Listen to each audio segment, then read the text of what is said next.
અરવલ્લી જિલ્લામાં એક ચોંકાવનારી ઘટના સામે આવી છે। અરવલ્લી જિલ્લાના મોડાસા બસ સ્ટોપ પાસે એક મહિલાની છેડતીનો બનાવ બન્યો હતો। શાકભાજીના વેપારીએ આ મહિલાની છેડતી કરી હોવાનું સામે આવ્યું છે। જો કે મહિલા પરિવાર સાથે શાકભાજી લેવા માટે આવી હતી અને અચાનક ત્યાં બૂમાબૂમ થતા લોકો એકઠા થયા હતા।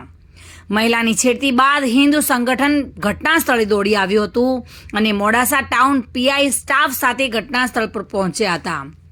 જોકે આ મહિલા શાકભાજી લેવા માટે પરિવાર સાથે માર્કેટમાં આવી હતી અને અચાનક જ આ મહિલાએ બૂમાબૂમ કરી હતી અને તેને કહ્યું હતું કે શાકભાજીના વેપારીએ તેની છેડતી કરી છે અને ત્યારબાદ ત્યાં બબાલનો માહોલ સર્જાયો હતો। જોકે મહિલાની છેડતી બાદ હિન્દુ સંગઠન પણ ઘટના સ્થળે દોડ્યું હતું અને મોડાસા ટાઉન પીઆઈ પણ ઘટના સ્થળ પર પહોંચ્યા હતા। પોલીસે મામલો થાળે પાડી અને છેડતી કરનારને ઝડપી લઈ વધુ તપાસ હાથ ધરી છે।